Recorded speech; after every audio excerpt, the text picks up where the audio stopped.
বন্ধুরা, আজকে আমরা এক্সপ্লেন করতে চলেছি পঞ্চায়েত সিজন 4 কে। এই সিজনের স্টোরিও অন্যান্য সিজনের মতোই অনেকটাই ইন্টারেস্টিং। চলুন বন্ধুরা, এবার এই সিজনের কাহিনীকে শুরু করা যাক। প্রথমে সিজন 3 এর কিছুটা কাহিনীকে জেনে নেওয়া যাক, যাতে সিজন 4 কে অতি সহজেই বোঝা যেতে পারে। সিজন 3 এর শেষের দিকে সচিবজি খুবই বেশি রেগে যায়, এই জন্যই সে ভূষণকে থাপ্পড় মেরে দেয়। এরপরে তাদের সাথে বিধায়ক এবং তাদের লোকদের লড়াই শুরু হয়ে যায়। এরপরে এই ঘটনাটি থানার মধ্যে পৌঁছে যায় এবং প্রধানজির উপর কেই বি আসলে গুলি চালিয়েছিল সেটিকেও জানা যায়। সিজন 4 এর প্রথম এপিসোডের মধ্যেই আমরা দেখতে পাই সচিবজির সাথে দেখা করতে তার মাসির ছেলে এসে গিয়েছে। এখানে তাদের কথার দ্বারা আমরা এটিকে বুঝতে পেরে যাই যে তাদেরকে এখন জেল থেকে ছেড়ে দেওয়া হয়েছে। কিন্তু ভূষণ সচিবজির উপর একটি কেসকে করে দেয়, কারণ সচিবজি তার উপরে হাত উঠিয়েছিল। এই কারণে সচিবজি খুবই টেনশনের মধ্যে ছিল, যাতে কেসের জন্য তার ক্যারিয়ার না শেষ হয়ে যায়, কারণ সে এখনো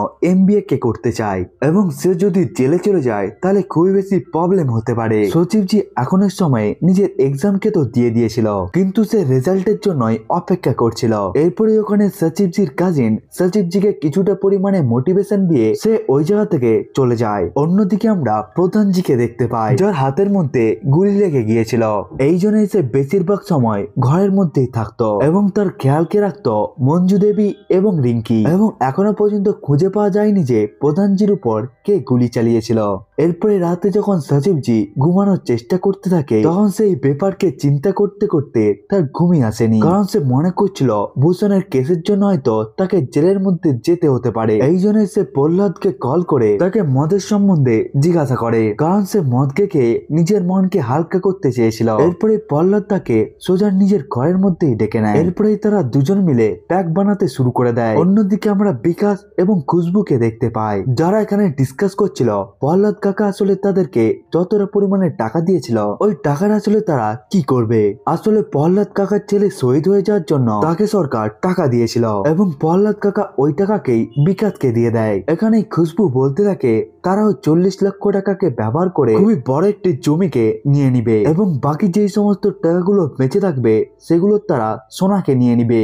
এই জায়গার মধ্যে বিকাশ কারো জোরে জোরে চিৎকারের আওয়াজকে শুনতে পেয়ে যায় এবং সে জানতে পেরে যায় যে এই আওয়াজটি আসলে তো সচিবজি, যে আসলে মদকে খেয়ে নেওয়ার পর জোরে জোরে চেল্লাচ্ছিল। এখানে সে প্রহ্লাদকে বলতে থাকে যে সে ভূষণকে আজকে ছাড়বে না, সে আজকে খুবই ভালোভাবেই তাকে মারবে, কারণ তার জন্য এর উপরে আজকে কেস হয়েছে। এই সময়ের মধ্যে ওই জায়গার মধ্যে বিকাশ এসে যায় এবং সে সচিবজিকে সবকিছুই বোঝাতে শুরু করে, কিন্তু সচিবজি তো কোন রকম কথাকেই শুনতে চাচ্ছিল না। এরপরে বিকাশ বলতে থাকে তুমি যদি এখন ভূষণকে না মারো তাহলে তোমাকে এমনি জেলের মধ্যে যেতে হবে, এর ফলে হয়তো তোমার উপর অনেকগুলোই ধারাও লেগে যেতে পারে। এই কথাকে শোনার পর সচিবজি খুবই শান্ত হয়ে যায়। এই জন্য সচিবজি বলতে থাকে ঠিক আছে, আমি তাহলে ভূষণের কাছ থেকে ক্ষমাকে চেয়ে নেব। এর ফলে সে হয়তো শান্তির সাহায্যেই এই কেসকে ব্যাক করে নিবে। এরপরে তারা সোজা ভূষণের ঘরের মধ্যে পৌঁছে যায়, কিন্তু এখানে প্রবলেম ছিল এই যে এত রাতের মধ্যে তারা ভূষণকে ঘরের মধ্যে ডাকবে কিভাবে। তারা দরজাকে নাড়াতেই যাচ্ছিল, তখনই সচিবজি দেওয়ালকে পার করতে শুরু করে দেয়। এই দেওয়ালকে চড়তে উঠতে সচিবজি ফুলের একটি টবকেই ফেলিয়ে ভেঙে দেয়। ওই আওয়াজকে শোনার পর ক্রান্তি দেবী এবং ভূষণ চোর চোর বলে চেল্লাতে শুরু করে দেয়। এরপরেই তারা ওই জায়গা থেকে বাইরে চলে আসে। এই জায়গার মধ্যে সচিবজি ভূষণের কাছ থেকে ক্ষমাকেও চেয়ে নেয়। ভূষণও এই জায়গার মধ্যে চিন্তা করতে থাকে এখন তার কি করা উচিত। কিছুক্ষণ ধরে চিন্তা করার পর ভূষণ বলতে থাকে প্রধানজি আসলে তাদের উপরে কেস করেছে, আমি নাকি আসলে তার উপরে গুলিকে চালিয়েছি, কিন্তু প্রধানজি যদি আমার কাছ থেকে কেসকে তুলে নেয় তাহলে আমিও নিজের কেসকে আবার ফেরত নিয়ে নেব। যেই কথাকে শোনার পর সচিবজি টেনশনের মধ্যে এসে যায়। সে মনে করতে থাকে এই ব্যাপারকে নিয়ে সে প্রধানজির সাথে কেমন ভাবে কথা বলবে। এর পরের দিন প্রহ্লাদ এবং বিকাশ সচিবজির হিসাবে প্রধানজির কাছে পৌঁছে যায় এই কেসকে আবার ফেরত নিয়ে নেওয়ার জন্য। প্রধানজিও এই কথাকে মেনে যায়, সে আসলে মেনে যায় এই কেসকে ফেরত নিয়ে নেওয়ার জন্য। এই জায়গার মধ্যে আমরা দেখতে পাই সচিবজি এবং রিঙ্কির লাভ স্টোরিও খুবই ভালোভাবে চলছিল। অন্যদিকে বিধায়কজি একটি লোককে খুবই খারাপ ভাবে মারছিল এবং সে জিজ্ঞাসা করতে থাকে তাকে কে আসলে প্রধানজির উপরে গুলি চালিয়েছে, অর্থাৎ বিধায়কজিও প্রধানজির উপর গুলিকে চালায়নি এবং বিধায়কজিও আসলে নিজের নামকে সরিয়ে দিতে চেয়েছিল এই কেস থেকে, কারণ প্রধানজি ভূষণের সাথে সাথে বিধায়কজির উপরেও কেসকে করেছিল। এরপরে ভূষণ বিধায়কজির কাছে পৌঁছে গিয়ে তাকে বলতে থাকে প্রধানজি এখন তার উপর থেকে কেসকে তুলে নিতে চাচ্ছে, যার উত্তরে বিধায়কও বলতে থাকে সে যেন তার উপর থেকে কেসকে তুলে নেয়, নাহলে আমি আর কখনোই তোমাকে আর সাহায্য করব না। যেই কথাকে শোনার পর ভূষণ খুবই চিন্তার মধ্যে পড়ে যায়। সে এখানে মনে করতে থাকে সে কেমন ভাবে এই কথাকে প্রধানজিকে বলবে। এরপরে তারা সবাই মিলে থানার মধ্যে পৌঁছে যায়, যেখানে ভূষণজি তাদের সবাইকে বলতে থাকে তার আরেকটি শর্ত রয়েছে, প্রধানজি যেন বিধায়কের উপর থেকেও কেসকে তুলে নেয়। এরপরে মঞ্জু দেবী এই কথাকেও পুরোপুরি ভাবে মেনে যায়। এরপরে যখন তারা সবাই মিলে পুলিশের কাছে পৌঁছে যায় ওই কেসকে তুলে নেওয়ার জন্য, তখনই পুলিশের লোকটি বলতে থাকে তোমরা যদি এই কেসকে তুলে নাও তাহলে প্রশ্ন উঠবে এই যে প্রধানজির উপরে আসলে গুলি চালিয়েছিল কে। এখন তো আসলে ভোটের সময়, এই জন্য সমস্ত লোকেরা মনে করবে প্রধানজি নিজের উপরে গুলি চালিয়েছিল ভোটকে পাওয়ার জন্য। এই কথাকে শোনার পর সবাই টেনশনের মধ্যে এসে যায়। এরপরে তারা বাইরে এসে সবকিছুকে ডিসকাস করতে শুরু করে দেয় আমাদের আসলে এই জায়গার মধ্যে কি করা উচিত। এখানে সচিবজি প্রধানজিকে বলতে থাকে আপনি এই কেসকে ফেরত নেবেন না, যেমন সময় চলছে তেমনটা চলতে দাও, আমার উপরে হতে থাকা কেসকে আমি নিজেই হ্যান্ডেল করে নেব, নাহলে লোকেরা তোমার উপরে প্রশ্ন করবে যে আপনি নিজের উপরে গুলি চালিয়েছিলে ভোটকে পাওয়ার জন্য। তখনই ওই জায়গার মধ্যে বিনোদ এসে যায় এবং সে তাদেরকে বলতে থাকে ভূষণের আসলে আরেকটি শর্ত রয়েছে, তারা যেন বিধায়কের ঘোড়াকে ফেরত দিয়ে দেয়। এই কথাকে শোনার পর তারা সবাই খুবই বেশি রেগে যায়, কারণ তারা এক এক করে সমস্ত শর্তকেই বাড়িয়ে যাচ্ছিল। এই জন্যই মঞ্জু দেবী কেসকে ফেরত না নিয়ে ওই জায়গা থেকে চলে যায়। যখনই এই ব্যাপারটিকে পুলিশ জানতে পেরে যায় তখন সে ভূষণকে বকতে শুরু করে দেয়, কারণ সে বলতে থাকে কেস যখন ভালোভাবে ফেরত যাচ্ছিল তাহলে এই শর্তকে বাড়ানোর জন্য কেই বা তাকে বলেছিল। এই কথাকে শোনার পর ভূষণেরও কিছুটা মন খারাপ হয়ে যায়। এর পরের শ্রেণী আমরা দেখতে পাই সচিবজি প্রহ্লাদ এবং বিকাশকে নিয়ে গ্রামের স্কুলের মধ্যে পৌঁছে গিয়েছে গ্রামের টয়লেটকে পরিষ্কার করার জন্য, কারণ এখন তো ভোট এসে গিয়েছিল, এই জন্য এই জায়গা থেকেই প্রচারকে করতে হতো। এই জন্য তারা সমস্ত জায়গাকেই পরিষ্কার করতে শুরু করে দেয়, যাতে মঞ্জু দেবী গ্রামের লোকেদের কাছ থেকে খুবই বেশি ভোটকে পেতে পারে। কিন্তু যখনই মাস্টারজি তাদেরকে টয়লেট দেখিয়ে দেয় তখন টয়লেটের খারাপ অবস্থাকে দেখে সচিবজি নিজে বমি করতে শুরু করে দেয়। তারা এখানে মনে করতে থাকে তারা এই টয়লেটের পরিবর্তে অন্য কিছু জায়গাকে পরিষ্কার করবে, কারণ স্কুলের টয়লেট তো খুবই বেশি অপরিষ্কার ছিল। এরপরে তারা সমস্ত জায়গাকেই খোঁজার চেষ্টা করতে থাকে পরিষ্কার করার জন্য, যাতে প্রধানজি কোনো জায়গাকে অপরিষ্কার করে হিরো হয়ে যেতে পারে। এই জায়গার মধ্যে ভূষণ মাধব এবং বিনোদকে বলতে থাকে এইবারে তাকে প্রধান হওয়ার জন্য নিজেদের মাইন্ডকে ব্যবহার করে খুবই ভালোভাবে কাজকে করতে হবে, কারণ সে নিজের ওয়াইফ ক্রান্তি দেবীকে এই ইলেকশনের মধ্যে দাঁড় করাতে চলেছিল। এরপরে যখন সচিবজি ট্যাঙ্কির মধ্যে থাকা পাশের এরিয়াকে ফাইনাল করে দেয় পরিষ্কারকে করার জন্য, তখন সেই কথাকে প্রধানজিকেও বলে দেয় আপনাকে আসলে এই জায়গাকে পরিষ্কার করার জন্য এখানে আসতে হবে। এই কথাটিকে রিঙ্কিও সোশ্যাল মিডিয়ার মধ্যে পোস্ট করে দেয়, যাতে গ্রামের প্রত্যেকটি মেম্বারই এই জায়গার মধ্যে আসতে পারে প্রধানজির এই পরিষ্কার করার কাজকে দেখার জন্য, যার ফলে প্রধানজির ইমেজ আরো বেশি ভালো হতে পারে। কিন্তু এর পরের দিন সকালে সবকিছুই উল্টো হয়ে যায় এবং সচিবজি দেখতে পায় ভূষণ এবং তার লোকেরা মিলে ট্যাঙ্কির পাশের মধ্যে থাকা সমস্ত জায়গাকেই পরিষ্কার করে দিয়েছে। যারা আসলে রিঙ্কির পোস্টকে পড়ে নিয়ে তারা এই সুযোগকে পুরোপুরি ভাবে কাজে লাগিয়ে দেয়। এই কথাকে জেনে যাওয়ার পর প্রধানজি খুবই বেশি রেগে যায়। তারা এখানে চিন্তা করতে থাকে তাদের এখন কি করা উচিত, কারণ ভূষণ তো এখন ইলেকশনকে জেতার জন্য সবকিছুকেই করছে। তখনই মঞ্জু দেবী এই জায়গার মধ্যে জিজ্ঞাসা করে আমাকে বলো এই জায়গার মধ্যে সব থেকে অপরিষ্কার জায়গা কোনটি। এর উত্তরে সচিবজি বলে দেয় গ্রামের মধ্যে থাকা টয়লেট সব থেকে অপরিষ্কার জায়গা। পরিষ্কার করার জন্য মঞ্জু দেবী ঘর থেকে বাইরে বেরিয়ে পড়ে, কিন্তু ভূষণ এই জায়গার মধ্যে মাধবকে পাঠিয়েছিল যাতে সে প্রধানজির টিমের উপর নজরকে রাখতে পারে। এরপরে মঞ্জু দেবী যখন স্কুলের টয়লেটকে পরিষ্কার করার জন্য যাচ্ছিল তখন ভূষণ ওই জায়গার মধ্যে বলতে থাকে আপনারা যেই জায়গাকে পরিষ্কার করার জন্য যাচ্ছেন সেই জায়গাকে পরিষ্কার করার জন্য আমাদেরকেও নিয়ে যান, যার ফলে আমরা বেশি পরিমাণে সব জায়গাকেই পরিষ্কার করতে পারবো একসাথে মিলে। এই জায়গার মধ্যে গ্রামের অনেকগুলো লোকই দাঁড়িয়েছিল, এই জন্য মঞ্জু দেবী তাদের সবাইকেও তাদের সাথে চলার জন্য বলে দেয়। এরপরে তারা চলতে চলতে স্কুলের কাছে পৌঁছে যায়, কিন্তু মঞ্জু দেবী চাইতো সেই যেন এই টয়লেটকে পরিষ্কার করে যাতে গ্রামের লোকেরা তাদেরই সুনাম করতে পারে। এরপরে ক্রান্তি দেবী এবং মঞ্জু দেবীর মধ্যে ঝগড়া শুরু হয়ে যায়, যেখানে ভূষণজির গ্রুপ এবং প্রধানজির গ্রুপ আপনার সামনে ছিল এবং এখন টয়লেটকে পরিষ্কার করার জন্য তাদের দুটো গ্রুপের মধ্যেই লড়াই শুরু হয়ে যায়। এই জায়গার মধ্যে মঞ্জু দেবী রেগে গিয়ে বলতে থাকে, ভূষণ আসলে আমার হাজবেন্ডের উপরে গুলিকে চালিয়েছে, এর থেকে নিচে আসলে কে কতটা পরিমাণে নামতে পারে। যেই কথাকে শোনার পর ক্রান্তি দেবী খুবই বেশি ঝগড়া করতে শুরু করে। সে বলতে থাকে, আমার হাজবেন্ড আসলে এখানে গুলিকে চালায়নি। এই জায়গার মধ্যে খুবই বেশি পরিমাণে অপমান হয়ে যাওয়ার পর ক্রান্তি দেবী, ভূষণ এবং বিনোদ এই জায়গা থেকে চলে যায়। গ্রামের লোকেরাও গুলি চলার ব্যাপারকে নিয়ে কোথাকে বলছিল।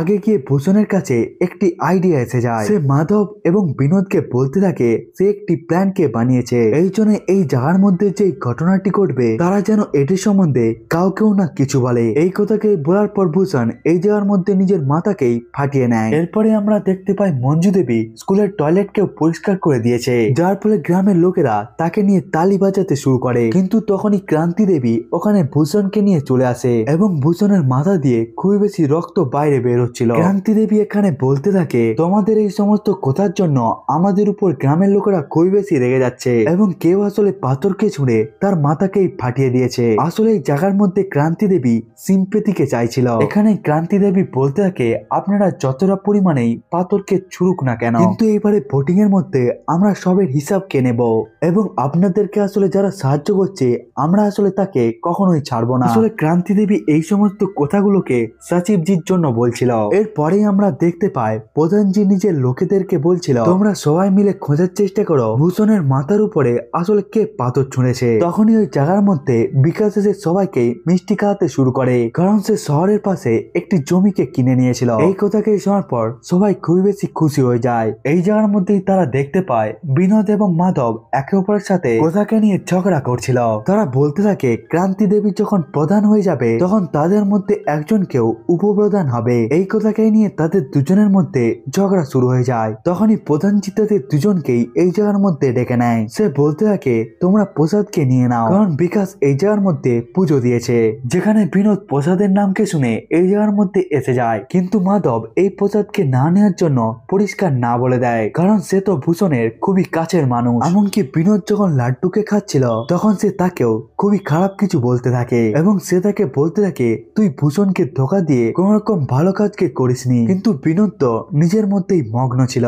এই কথাকেই মাধব ভূষণকে বলে দেয়। বিনোদ আসলে প্রধানজির লাড্ডুকে খেয়েছে। ভূষণ ও বিনোদকে খুবই কথা শোনাতে থাকে। এই সমস্ত কথাকে শোনার পর বিনোদ বলতে থাকে সে এখন ভূষণের প্রসাদকেই ফেরত দিয়ে দিবে। সে এখানে মনে করতে থাকে সে একটি লাড্ডুকে কিনে নিয়ে ওই লাড্ডুকে ফেরত দিয়ে দিবে, কিন্তু বিনোদ রাস্তার মধ্যে খুশবুকে দেখতে পেয়ে যায়, যে জমিকে কিনে নেওয়ার জন্য সবাইকেই লাড্ডু দিচ্ছিল। এই সময়ের মধ্যে বিনোদ খুশবুর কাছ থেকে লাড্ডুকে চেয়ে নেয় এবং সে তাকে জিজ্ঞাসা করে কোন ব্যাপারে এই জায়গার মধ্যে লাড্ডু দেওয়া হচ্ছে, যার উত্তরে খুশবু বলতে থাকে তারা শহরের কাছে একটি বড় জমিকে কিনে নিয়েছে। এরপরে বিনোদ ওই জায়গা থেকে লাড্ডুকে নিয়ে ওখান থেকে চলে যায়। এরপরে সে সোজা পঞ্চায়েত অফিসের মধ্যে এসে যায় এবং সে বিকাশকে লাড্ডুকে ফেরত দেওয়ার জন্যই এসে যায়, কিন্তু বিকাশ এবং সচিবজি এই লাড্ডুকে না নেওয়ার জন্য পরিষ্কার না বলে দেয়। এই জন্য বিনোদ এই জায়গার মধ্যে লাড্ডুকে রেখে এখান থেকে চলে যেতে থাকে। এখানে সচিবজি বুঝতে পেরে যায় ভূষণ আসলে তাকে কিছু বলেছে, এই জন্য সে জেনে বুঝে এই জায়গার মধ্যে কথাকে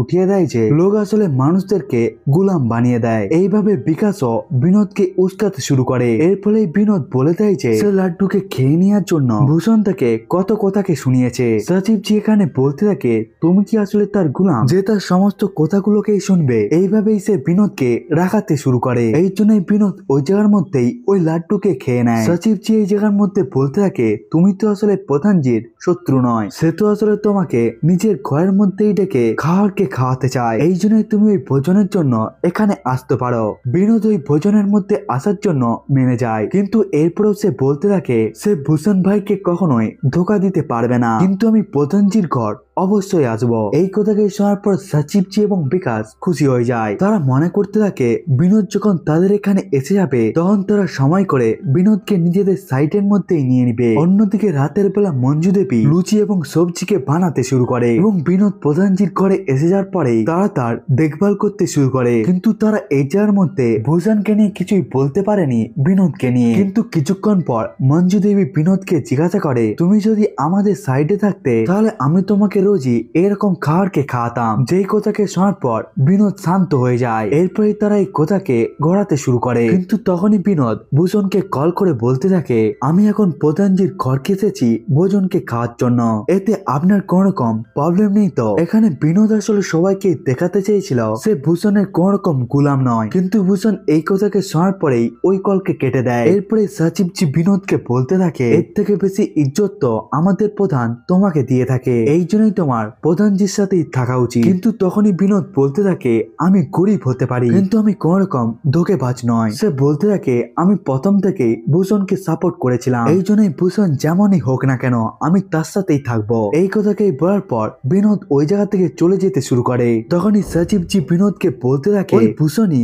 প্রধানজির উপর গুলি চালিয়েছিল, কিন্তু বিনোদ এই কথাকে পরিষ্কার না বলে দেয়। উল্টো বিনোদ এটিকে বলে দেয় যে প্রধানজি ভোটকে পাওয়ার জন্য নিজের উপরে গুলি চালিয়েছিল, কারণ এখন তো প্রধানজির হাতের মধ্যে গুলি লেগেছিল। ওই গুলি চালানো লোকটি তো প্রধানজির বুকের মধ্যেও গুলিকে চালাতে পারত, কিন্তু ওই লোকটি প্রধানজির বুকের মধ্যে গুলিকে চালায়নি। এই সমস্ত কথাগুলোকে বলার পর বিনোদ ওই জায়গা থেকে চলে যায়। এরপরে সচিবজিও প্রধানজিকে দেখতে শুরু করে দেয়, সে সত্যিই তো নিজের উপরে গুলিকে চালায়নি তো। কিন্তু তখনই প্রধানজি রিঙ্কির কসমকে খেয়ে বলতে থাকে, আমি নিজের উপরে কোন রকম গুলিকে চালাইনি। এর পরের দিন বিনোদের সাথে ভূষণ এবং মাধব এসে দেখা করে। এখানে ভূষণ বিনোদের তারিফ করতে থাকে, কারণ বিনোদ তাদেরকে কোন রকম ধোকা দেয়নি। এখানে বিনোদ তাদের দুজনকে বলতে থাকে যে বিকাশ এই জন্যই সবাইকে লাড্ডু খাওয়াচ্ছিল, কারণ সে শহরের পাশে একটি বড় জমিকে কিনে নিয়েছে। এই কথাকে শোনার পর ভূষণ মনে করতে থাকে, বিকাশের কাছে এত টাকা আসলো কিভাবে, যেখানে সে শহরের কাছে একটি জমিকে কিনে নিল। এরপরে ভূষণের গ্রুপ পৌঁছে যায় বিধায়কের কাছে, যেখানে বিধায়ক কাউকেও মারছিল, যাতে সে তার কাছ থেকে সমস্ত সত্য কথাকে জানতে পারে প্রধানের উপরে আসলে কে গুলি চালিয়েছিল। তখনই ভূষণ বিধায়ককে বলতে থাকে, আমাদের কাছে একটি খবর লেগেছে, যেখান থেকে আমরা জানতে পেরেছি সচিবজির সহায়ক অর্থাৎ বিকাশ শহরের মধ্যে একটি জমিকে কিনেছে, কিন্তু আমরা বুঝতে পারছি না তার কাছে আসলে এত টাকা আসলো কিভাবে। এটি হয়তো প্রধানের কোন রকম চাল হবে। যেটিকে শোনার পর বিধায়ক চিন্তা করতে শুরু করে এবং সে বলতে থাকে, আমি এই জায়গার মধ্যে কিছু করব। এখানেই মাধব বলতে থাকে, আপনি যে কাজটিকে করুক না কেন সেটি যেন পুরোপুরি ভাবেই ইলেকশনের আগে হয়ে যায়, কারণ প্রধানজির যদি অসম্মান হয় তাহলে তারা অনেকটাই বেশি ভোট কেউ পেয়ে যেতে পারবে। এই কথাকে শোনার পর বিধায়ক বলতে থাকে, মাধব তুই তো খুব ভালোভাবে মাইন্ডকে ব্যবহার করতে জানিস, এই জন্যই ভূষণের ওয়াইফ যখন প্রধান হবে তখন তোকেই উপপ্রধান বানানো হবে। এই কথাকে শোনার পর বিনোদের মন খারাপ হয়ে যায়। অন্যদিকে আমরা প্রহ্লাদ, বিকাশ এবং সচিবজিকে দেখতে পাই, তারা এখানে ডিসকাস করতে শুরু করে তারা নমিনেশনের জন্য কেমন ভাবে যাবে। তারা এখানে বলতে থাকে তারা 8 থেকে 10টি সাদা কারকে নিয়ে যাবে। তখনই সচিবজি বলতে থাকে, ওই বিধায়কের ঘোড়াকেও আমরা নিয়ে যাব, যাতে আমাদের প্রশংসা আরো বেড়ে যেতে পারে। কিন্তু প্রবলেম ছিল এই যে ওই ঘোড়াকে চালাবে কে। তখনই বিকাশ এই জায়গার মধ্যে বাম বাহাদুরের নামকে বলে দেয়, সে আসলে ঘোড়াকে চালাতে পারে। সচিবজি এই জায়গার মধ্যে বাম বাহাদুরকে কল করে পঞ্চায়েত অফিসের মধ্যে এসে যাওয়ার জন্য বলে দেয়। অন্যদিকে প্রধানজিও নমিনেশনের জন্য তৈরি হচ্ছিল, কিন্তু হঠাৎ করে তাদের ঘরের মধ্যে রেড এসে যায়, যে রেডকে আসলে বিধায়ক পাঠিয়েছিল। প্রধানজি, পঞ্চায়েত অফিস এবং বিকাশের ঘরের মধ্যে পুলিশেরা এই জায়গার মধ্যে এসে গিয়ে তাদের কাছ থেকে সমস্ত ফোনগুলোকেই নিয়ে নেয়। রেডের খবরকে যখন ক্রান্তি দেবী এবং ভূষণ জানতে পেরে যায়, তখন সে গ্রামের লোকেদেরকেই রাগাতে শুরু করে এবং সে বলতে থাকে প্রধানজি খুবই বেশি পরিমাণে টাকাকেই খেয়ে নিয়েছে, যার ফলে গ্রামের লোকেরাও তার সমস্ত কথাগুলোকে শুনছিল। এখানে বিকাশ পুলিশদেরকে দেখে খুবই বেশি টেনশনের মধ্যে এসে গিয়েছিল। তখনই সচিবজি বিকাশকে জিজ্ঞাসা করে, তুই কেন এত টেনশনের মধ্যে আছিস, তোর ঘরের মধ্যে রেড বলে কোন রকম অসুবিধা আছে নাকি? তখনই বিকাশ বলতে শুরু করে তার ঘরের মধ্যে প্রহ্লাদ কাকার 6 লক্ষ টাকা রয়েছে। আসলে জমিকে নিয়ে নেওয়ার পর যেই টাকাটি বেঁচে গিয়েছিল সেই টাকাকে যদি তারা পেয়ে যায় তারা যেন তাকে জেলের মধ্যেই না ঢুকিয়ে দেয়। এই কথাকে শোনার পর সচিবজিও খুবই টেনশনের মধ্যে এসে যায়, কিন্তু তখনই ওই জায়গার মধ্যে বাম বাহাদুর জানালা দিয়ে এসে যায় এবং সে বলতে থাকে, বলো সচিবজি আমাকে কেন ডেকেছিলে? তখনই সচিবজি বাম বাহাদুরকে একটি কাজ দিয়ে দেয়। অন্যদিকে খুশবুও ওই সমস্ত টাকাগুলোকে নিয়ে টেনশনের মধ্যে ছিল। এখানে বাম বাহাদুর কোনোভাবে সিঁড়ি লাগিয়ে ছাদের মধ্যে এসে যায়। সে খুশবুকে বলতে থাকে তাকে বিকাশ পাঠিয়েছে, এই জন্য তুমি যেন তাড়াতাড়ি তার সমস্ত টাকাগুলোকেই তাকে দিয়ে দেয়। এরপরে সমস্ত টাকাকে নেওয়ার জন্য খুশবু নিচে এসে যায়, কিন্তু পুলিশের লোকেরা তাকে ওই জায়গার মধ্যেই থামিয়ে দেয়। সে তাকে বলতে থাকে যতক্ষণ না পর্যন্ত রেড শেষ হয়ে যাচ্ছে সে যেন এই জায়গার মধ্যেই থাকে। এখানে খুশবু বলতে থাকে সে তো আসলে প্রেগনেন্ট, এই জন্য সে অসুস্থ বোধ করছে, এই জন্য আমি ছাদের মধ্যে পৌঁছে গিয়েছিলাম খোলা হাওয়াকে খাওয়ার জন্য। এখানে পুলিশকে দেখে নেওয়ার পর বাম বাহাদুর এই জায়গা থেকে পালানোর চেষ্টা করতে থাকে, কিন্তু সে তাড়াতাড়ি করতে করতে খুবই খারাপ ভাবে ওখান থেকে নিচে পড়ে যায়। বাম বাহাদুরের আওয়াজকে শোনার পর যখন ওই দুটো পুলিশই ছাদের মধ্যে এসে যায়, তখন তারা ওই জায়গার মধ্যে কাউকেই খুঁজে পায়নি, কারণ বাম বাহাদুর খুব তাড়াতাড়ি ওই জায়গার মধ্যে লুকিয়ে গিয়েছিল। এরপরে খুশবু পুলিশদেরকে বলতে থাকে তারা যেন প্রধানজির মেয়ে রিঙ্কিকে এই জায়গার মধ্যে ডেকে নেয়, কারণ সে যদি এই জায়গার মধ্যে এসে যায় তাহলে তার শরীরের কেউ খেয়াল রাখতে পারবে। যে কথাকে শোনার পর পুলিশরাও মেনে যায়। এরপরে পুলিশরা বাম বাহাদুরকে দেখতে পায় যে এখান থেকে খুঁড়িয়ে খুঁড়িয়ে যাচ্ছিল, যারা তাকে বলে দেয় যে সে যেন প্রধানজির মেয়েকে এই জায়গার মধ্যে নিয়ে আসে। এরপরে বাম বাহাদুর রিঙ্কিকে নিয়ে খুশবুর ঘরের মধ্যে এসে যায়, কিন্তু বাম বাহাদুরকে দেখে একটি পুলিশ সন্দেহ করতে থাকে। পুলিশ মনে করতে থাকে এই লোকটি আসলে ঠিক নয়। এরপরে যখন রিঙ্কি এবং খুশবু একসাথে এসে যায়, তখনই রিঙ্কি বলতে থাকে বাম বাহাদুর তাদের ঘরের পেছনে রয়েছে, এই জন্যই তারা যদি টাকাকে পেছনে দিয়ে দেয় তাহলে বাম বাহাদুর ওই টাকাকে ধরে নিবে। খুশবু রিঙ্কিকে সমস্ত টাকাই দিয়ে দেয় এবং রিঙ্কি সমস্ত টাকাকে পেছন দিকে ফেলিয়ে দেয়, এবং বাম বাহাদুর যখন ওই সমস্ত টাকাকেই ধরে নেয় তখন ওই জায়গার মধ্যে পুলিশেরা এসে যায়, অর্থাৎ পুলিশেরা বাম বাহাদুরকে পুরো টাকার সাথেই ধরে নেয়। এরপরে পুলিশেরা বিকাশ, বাম বাহাদুর, রিঙ্কি এবং খুশবুকে পুলিশ স্টেশন নিয়ে চলে যেতে থাকে, কিন্তু এখানে প্রধানজির গ্রুপ পুলিশের গাড়ির সামনে এসে যায়। তারা বলতে থাকে আপনারা এই কাজটিকে করতে পারেন না। এখানে প্রহ্লাদ বলতে থাকে এই টাকাটি হলো আমার, কিন্তু পুলিশেরা তাদের কোন রকম কথাকেই শুনছিল না। এরপরে ওই জায়গার মধ্যে খুবই বড় একটি অধিকারীর গাড়ি এসে যায়, যে ওই অফিসারকে নিজের গাড়ির মধ্যে ডেকে নিয়ে একটি থাপ্পড় মারে এবং সে বলতে থাকে ওই বিধায়কের চাটা বন্ধ করে দে, কারণ সে এখন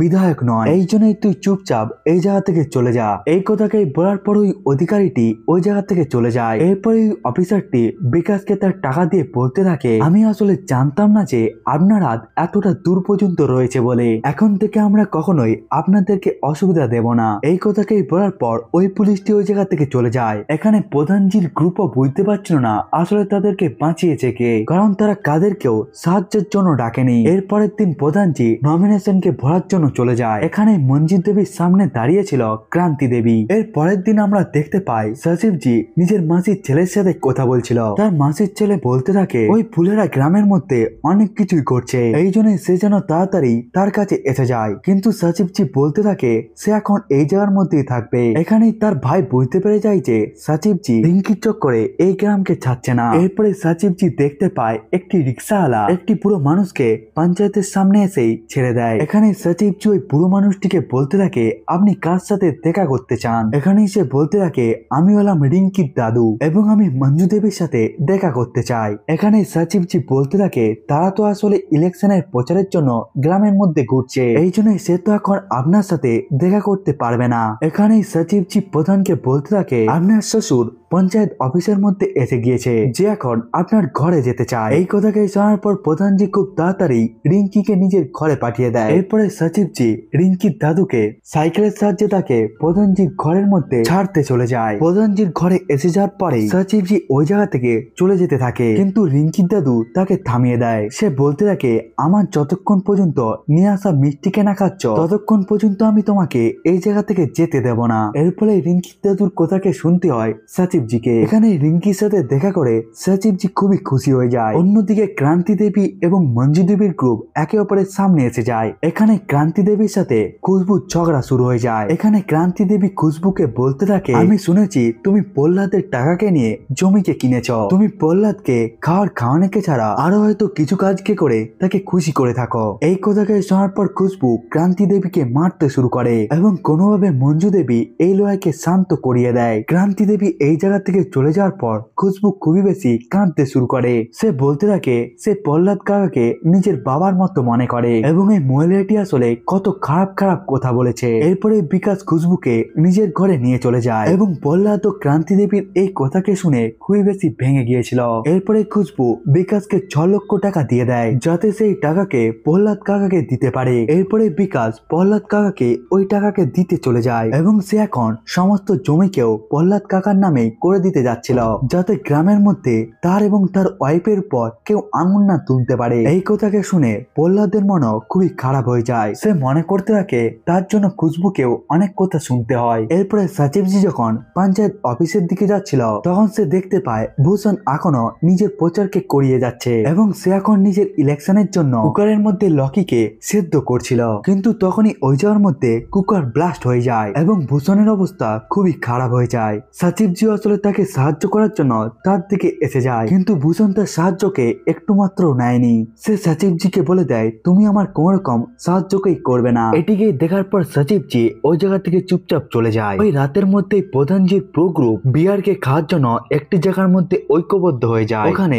রিঙ্কির দাদুও উপস্থিত ছিল। প্রহ্লাদ এখানে সবাইকে বলতে থাকে তারা যেন সবাই বিকাশকে বোঝায় তার জমিকে ফেরত দেওয়ার আর কোন রকম দরকার নেই। তখনই বিকাশ বলতে থাকে এইভাবেই আমরা গ্রামের লোকেদের মুখকে বন্ধ করতে পারবো। তখনই রিঙ্কির বাবা বলতে থাকে তুমি যদি প্রহ্লাদ কাকাকে নিজের বাবার মতো মনে করো, তখন গ্রামের মানুষেরা কি মনে করে সেটির সাথে তোমার কি? এই কথাটিকে বিকাশও বুঝতে পেরে যায়। এরপরে তারা ভূষণের কুকার ফেটে যাওয়ার জন্য হাসতেও শুরু করে দেয়। এখন তাদের মধ্যে সবকিছুই পুরোপুরি ভাবে নর্মাল হয়ে গিয়েছিল। এর পরের দিন প্রধানজি দেখতে পায় সব জায়গার মধ্যেই ক্রান্তি দেবীর পোস্টার রয়েছে এবং এইবারে ভূষণ ইলেকশনকে জেতার জন্য সবকিছুকেই করছিল। এরপরে প্রধানজির কাছে কারো কল এসে যায় এবং সে প্রধানজিকে তার সাথে দেখা করার জন্য ডেকে নেয় এবং প্রধানজিও তার সাথে দেখা করার জন্য রাজি হয়ে যায়। এরপরে যখন সচিবজি এবং বিকাশ একে অপরের সাথে কথা বলছিল, তখন তারা জানতে পারে যে তাদেরকে সাংসদ থেকে ডাকা হয়েছে।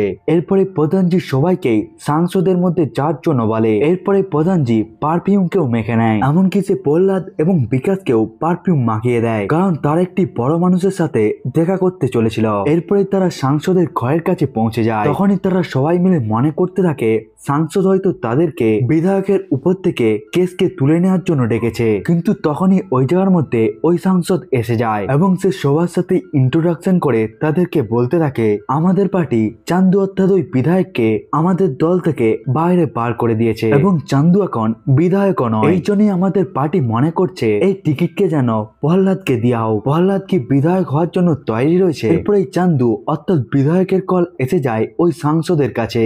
এখানে প্রহ্লাদ পরিষ্কার বলে দেয় যে সে বিধায়ক হওয়ার জন্য লড়বে না, কিন্তু সাংসদ বলতে থাকে আমি তোমাকেই মেম্বার বানাতে চাই, কারণ তোমার ছেলেই শহীদ হয়েছে এবং সমস্ত লোকেদেরই তোমার উপরেই সিম্পতি রয়েছে। এই কথাকে শোনার পর প্রহ্লাদ শান্ত হয়ে যায়। এর সাথে ওই সাংসদটি বলতে থাকে ওই দিন ওই রেড থেকে আমি তোমাদের সবাইকে বাঁচিয়েছিলাম। অন্যদিকে আমরা দেখতে পাই মঞ্জু দেবী যখন আলু কেনার জন্য বাইরে চলে আসে, তখন আলু বিক্রেতা বলতে থাকে এই আলুকে ফ্রিতে দেওয়া হচ্ছে, কারণ ভূষণ ভাই এই সমস্ত আলুর টাকাকে আগে থেকে দিয়ে দিয়েছে, এই জন্য আপনারা যতটা পরিমাণে চান ততটা পরিমাণে আলুকে নিতে পারেন। এখানে মঞ্জু দেবী দেখতে পায় ভূষণ সবকিছুকেই করছে শুধুমাত্র এই ইলেকশনকে জেতার জন্য। এরপরে মঞ্জু দেবী ওই আলু বিক্রেতার কাছ থেকে সমস্ত আলুকেই কিনে নেয়। এরপরে সে ওই আলুকে নিয়ে সিঙ্গারা দোকানের কাছে পৌঁছে যায় এবং মঞ্জু দেবী তাকে বলে দেয় সে যেন সমস্ত রকমের সিঙ্গারাকে বানায় এবং গ্রামের যেই সমস্ত মানুষেরা এই জায়গার মধ্যে চা খেতে আসবে সে যেন তাদের সবাইকেই ফ্রিতে সিঙ্গারা দেয়। এর সাথে সে যেন সবাইকেই বলে দেয় এটি আসলে মঞ্জু দেবীর পক্ষ থেকে এবং এর জন্য যতটা টাকাকে লাগবে সে সেই টাকাকে দিয়ে দিবে। অর্থাৎ মঞ্জু দেবীও এই জায়গার মধ্যে নিজের মাইন্ডকে লাগাচ্ছিল। অন্যদিকে প্রহ্লাদকে প্রধানজির সমস্ত গ্রুপের লোকেরা তাকে বলতে থাকে তার ইলেকশনের মধ্যে দাঁড়ানো উচিত, কারণ তুমি যদি বিধায়ক হয়ে যাও তাহলে আমাদের গ্রামেরই ভালো হবে, এই জন্য তুমি গ্রামের জন্যই ইলেকশনের টিকিট কে নিয়ে নাও। এই কথাকে শোনার পর প্রহ্লাদ এই কথাকে মেনে যায়। প্রধানজির গ্রুপের সমস্ত মেম্বাররা যখন এই জায়গা থেকে চলে যেতে যাচ্ছিল, তখনই ওই জায়গার মধ্যে পূর্ব বিধায়ক অর্থাৎ চান্দু এসে যায়। সে পূর্ব বিধায়কের কথাকে শোনা মাত্রই সে প্রধানজির প্রত্যেকটি গ্রুপের মেম্বারকেই গাড়ির মধ্যে লুকিয়ে দেয়, কারণ বিধায়ক চান্দু যখন তাদেরকে দেখে নিবে তখন সে খুবই বেশি রেগে যাবে। চান্দু ওই জায়গার মধ্যে এসে যাওয়ার পর সাংসদকে বলতে থাকে ভাইয়া আমাকে কেন পার্টি থেকে বাইরে বার করে দেওয়া হয়েছে এবং এখন আমার অবস্থা কি হবে? তখন সাংসদ বলতে থাকে এটি হলো পার্টির চয়েস, এর উপরে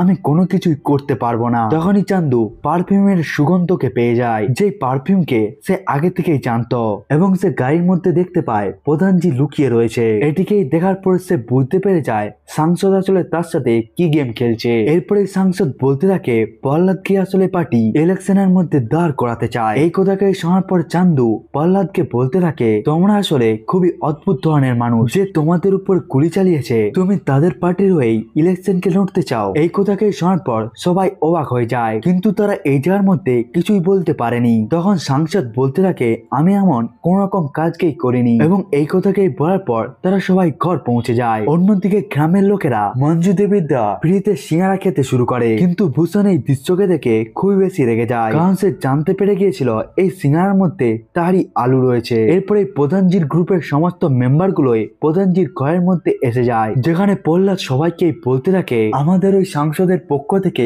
ইলেকশনকে লড়াই করা উচিত নয়, কারণ সে প্রধানজির উপরে গুলি চালিয়েছিল। কিন্তু প্রধানজি এই জায়গার মধ্যে রেগে যায়, সে বলতে থাকে পলিটিক্স এর মধ্যে এমন খেলা চলতে থাকে, তোমাকে আসলে ওই ইলেকশনকে লড়তেই হবে, এবং আমি কিছুই জানি না। এর পরের দিন আমরা দেখতে পাই প্রধানজি গ্রামের সমস্ত লোকদেরকেই তাকে ভোট দেওয়ার জন্য বলতে থাকে। অন্যদিকে ভূষণও ক্রান্তি দেবীকে জেতানোর জন্য সমস্ত গ্রামের লোকেদের কাছে বক্তব্য দিতে থাকে, কিন্তু তখনই ওই জায়গার মধ্যে ট্রান্সফরমার ব্লাস্ট হয়ে যায় এবং পুরো গ্রামের লাইটই চলে যায়। এই ঘটনাকে দেখার পর মঞ্জু দেবী সচিবজিকে বলতে থাকে ইলেকশন আর কয়েকদিনের মধ্যেই হতে চলেছে, এই জন্য আপনি খুব তাড়াতাড়ি ট্রান্সফরমারকে চেঞ্জ করে দিন। এই কথাকে শোনার পর সচিবজি, প্রহ্লাদ এবং বিকাশ একসাথে এসে মেকানিকের কাছে পৌঁছে যায়, কিন্তু মেকানিক এই কাজকে করবে না বলে দেয়। সে বলতে থাকে সে এই সময়ের মধ্যেই তো এখন ফ্রি হয়েছে, এই জন্যই তুমি কয়েকদিন পরে আসো। কিন্তু এই কথাকে শোনা মাত্র সচিবজি খুবই রেগে যায়। এই দৃশ্যকে দেখার পর মেকানিক বলতে থাকে কালকে তুমি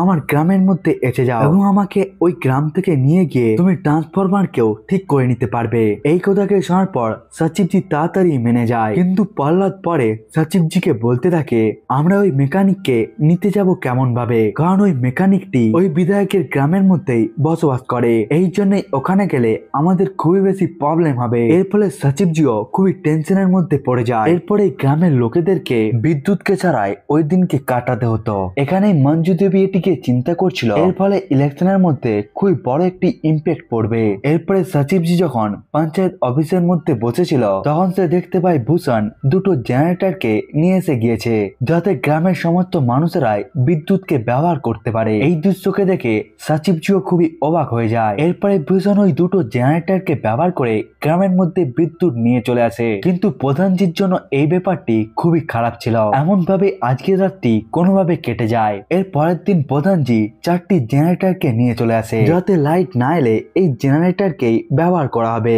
এই দৃশ্যকে দেখার পর ভূষণও প্রধানজিকে কথা শোনাতে শুরু করে। সে বলতে থাকে তারা যেন বিদ্যুতের লোককেই ডেকে নেয়, এত কেন তারা ঝামেলা করছে। এর উত্তরে প্রধানজি কিছুই বলেনি, কারণ বিধায়কের গ্রাম থেকে ওই বিদ্যুতের লোককে নিয়ে আসা খুবই একটি কঠিন কাজ ছিল। এরপরে ভূষণ প্রধানজিকে আরো উস্কাতে শুরু করে। সে বলতে থাকে আপনি তো আসলে খুবই বেশি ভীতু, এর ফলে আপনি ওই বিদ্যুতের লোককেই এখানে নিয়ে আসতে পারেননি। এই কথাকে শোনার পর প্রধানজি খুবই বেশি রেগে যায়। এই জন্যই সে বিধায়কের গ্রামে যাওয়ার জন্য তৈরি হয়ে যায় ওই বিদ্যুতের লোককে নিয়ে আসার জন্য। এরপরে প্রধানজি নিজের গ্রুপের মেম্বার গুলোকে নিয়ে ওই গ্রামের মধ্যেই ঢুকে পড়ে ওই বিদ্যুতের মেকানিককে নিয়ে আসার জন্য, কিন্তু ওখানে বিধায়কের লোক অর্থাৎ চান্দুর লোকেরা তাদের গ্রামের মধ্যে যেতে দেখতে পেয়ে যায়। এরপরে সচিবজি যখন ওই মেকানিকের কাছে পৌঁছে যায়, তখন সে তাকে তাদের সাথে চলে যাওয়ার জন্য বলে, কিন্তু মেকানিক তাদের সাথে যাবে না বলে দেয়। এর সাথে সে বলতে থাকে বিধায়কের সাথে তোমাদের গ্রামের লড়াই চলছে, এই জন্যই আমি তোমার গ্রামের মধ্যেও যাব না। এই কথাকেই বলার পর সে ঘরের দরজাকেই বন্ধ করে দেয়। এই সময়ের মধ্যেই চান্দুর লোকেরা এসে সচিবজিকে মারতে শুরু করে দেয়। এখানে পূর্ব বিধায়কের অনেকগুলো লোক এসেছিল, এই জন্যই তারা সচিবজিকে মেরে এই জায়গা থেকে চলে যায়, এবং তারা বলতে থাকে আজকের পর থেকে তারা যেন বিধায়ক চন্দুর সাথে পাঙ্গা না নেয়। এর ফলে তাদের সবাইকেই খালি হাতে গ্রামের মধ্যে আসতে হয়। এই কথাকেই যখন মঞ্জু দেবী গ্রামের সমস্ত লোকদেরকেই বলে দেয় ওই মেকানিক এই জায়গার মধ্যে আসার জন্যই মানা করে দিয়েছে এবং তারা সচিবজিকে খুব খারাপ ভাবে মেরেছে, তখন ক্রান্তি দেবী তাদের বিরুদ্ধে কথা বলতে শুরু করে এবং এখানে ভূষণও প্রধানজিকে ঘিরে নেয়। সে প্রধানজিকে বলতে থাকে আপনি কেমন ভাবে এই গ্রামকে সামলাবেন। এই কথাকে শোনার পর প্রধানজি খুবই দুঃখী হয়ে যায়। সে বলতে থাকে গ্রামের লোকেরা আমার কাজকে দেখেছে, এই জন্য গ্রামের লোকেরা যদি মনে করে আমি আসলে সঠিক মানুষ, তাহলে তারা অবশ্যই আমাকে ভোট দিবে। এরপরে সে কাঁদতে কাঁদতে ওই জায়গা থেকে চলে যায়। এরপরে আমরা চান্দুকে দেখতে পাই, যে নিজের লোককে খুশিতে একটি চেন দিয়ে দেয়, কারণ সে ফুলেরা গ্রামের সচিবকে খুবই খারাপ ভাবে মেরেছিল। এমনকি ভূষণকে জেতানোর জন্য চান্দু ওই মেকানিককেও ফুলেরা গ্রামের মধ্যে পাঠিয়ে দেয়, যাতে গ্রামের লোকেরা মনে করতে পারে ভূষণই গ্রামের ওই ট্রান্সফরমারকে ঠিক করেছে। এরপরে আমরা রাতের বেলা সচিবজি এবং রিঙ্কিকে ট্যাঙ্কের ছাদে দেখতে পাই, যারা একে অপরের খুবই কাছে এসে যায়। এর পরের দিনই আসলে ইলেকশনও ছিল, এই জন্য গ্রামের প্রত্যেকটি মেম্বারই এই জায়গার মধ্যে ভোট দিতে এসে যায়। এমনকি ওই দিনের মধ্যেই সচিবজির এক্সামের রেজাল্টও আসতে চলেছিল, এই জন্য সে খুবই বেশি টেনশনের মধ্যে ছিল। এরপরে সে রিঙ্কিকে কল করে বলতে থাকে আমার রেজাল্টকে তুমি দেখে নিও, কারণ তার খুবই বেশি পরিমাণে টেনশন হচ্ছে। এই সময়ের মধ্যে সচিবজির কাছে প্রধানজি, প্রহ্লাদ এবং বিকাশ এসে যায়। তারা এখানে মদকে নিয়ে চলে আসে এবং সে বলতে থাকে আজকে রেজাল্ট ভালো আসুক বা খারাপ, আমরা সবাই মিলেই আজকে মদ খাবো। এরপরে সচিবজির কাছে রিঙ্কির কল এসে যায় এবং সে লুকিয়ে লুকিয়ে রিঙ্কির সাথে কথা বলতে শুরু করে। এখানে আমরা জানতে পারি যে সচিবজির 97% নাম্বার এসেছে, অর্থাৎ সে এখন একটি ভালো কলেজের মধ্যেই এমবিএ করতে পেরে যাবে। এর ফলে তারা সবাই খুশি হয়ে গিয়ে বিয়ারের পার্টিকে শুরু করে দেয়। এর পরের দিন রিঙ্কি সচিবজিকে জিজ্ঞাসা করতে থাকে আগে তোমার কি প্ল্যান রয়েছে। সচিবজিও এই জায়গার মধ্যে তার আগের এমবিএ প্ল্যানকে বলতে থাকে। এখানে রিঙ্কি তাদের দুজনের ফিউচারকে নিয়ে কথা বলছিল। অন্যদিকে প্রধানজি খুবই টেনশনের মধ্যে ছিল, তার টেনশন ছিল সেই ইলেকশনকে জিতবে নাকি জিতবে না বলে। এর সাথে সে 25 কেজি লাড্ডুকে বানানোর জন্য মিষ্টান্ন ভান্ডারকে বলে দেয়। এখানে মঞ্জু দেবী বলতে থাকে আমরাই আসলে এই ইলেকশনকে জিতবো, এই জন্য আপনি 50 কেজি লাড্ডুর অর্ডারকে দিয়ে দিন। কিন্তু প্রধানজি এখনো পর্যন্ত শিওর ছিল না। অন্যদিকে ভূষণ পুরো কনফার্ম ছিল সেই ইলেকশনকে জিততে চলেছে, এই জন্যই সে 50 কেজি লাড্ডুকে বানাচ্ছিল। এরপরে ওখানে সচিবজিকে রিঙ্কি বলতে থাকে যদি আমার বাবা হেরে যায় তাহলে কি হবে। তখন সচিবজি বলতে থাকে আমি তাহলে এই জায়গা থেকে চলে যাবো, কারণ ভূষণের টর্চারকে কে সহ্য করবে। কিন্তু এই কথাকে শোনার পর রিঙ্কি রেগে যায়, কারণ সে মনে করছিল সচিবজি তাকে কখনোই ছেড়ে যাবে না। এরপরে রিঙ্কি এই জায়গা থেকে নিজের স্কুটিকে নিয়ে চলে যায়। এরপরে সচিবজি যখন তাকে মারানোর জন্য এখান থেকে যেতে শুরু করে তখন তার বাইকের ইন্ডিকেটরই ভেঙে যায় এবং সচিবজি ওই ইন্ডিকেটরকেই ঠিক করছিল। কিছুটা আগে গিয়ে রিঙ্কির মাথা ঠান্ডা হয়ে যায় এবং সে কচুরিকে নেওয়ার জন্য আগে চলে যায়। এরপরে যখন রিঙ্কি কচুরির অর্ডারকে দিয়ে দেয় তখন এখানে পূর্ব বিধায়ক চান্দুর মেয়েও এসে যায় এবং সেও আসলে ওই সেম কচুরির অর্ডারকেই দিয়ে দেয়। এবং এখানে প্রবলেম ছিল এই যে কচুরি তো শুধুমাত্র দুটোই ছিল এবং তারা দুজনেই ওই কচুরিকে চাইছিল, এই জন্যই ওই দোকানের লোকটি প্রবলেমের মধ্যে পড়ে যায়। এই সময়ের মধ্যে রিঙ্কি এবং বিধায়কের মেয়ে নিজেদের বাবাকেই কল করে দেয়। এই কথাকেই জানার পর প্রধানজি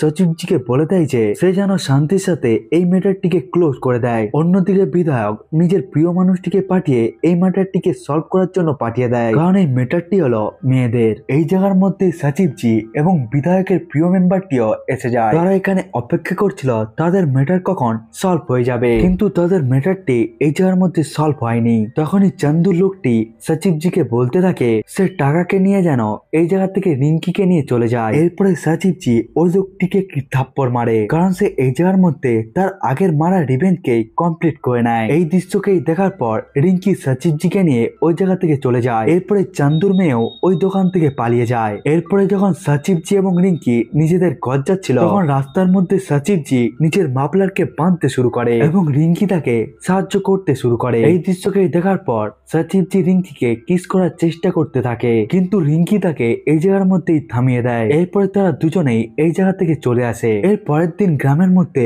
পুরো পুলিশ ফোর্সই এসে যায়, কারণ আজকে রেজাল্ট আসতে চলেছিল, এই জন্য এই লড়াইয়ের মধ্যে লড়াইও শুরু হয়ে যেতে পারত। এখানে সচিবজির সাথে একটি পুলিশও দেখা করার জন্য এসে যায়।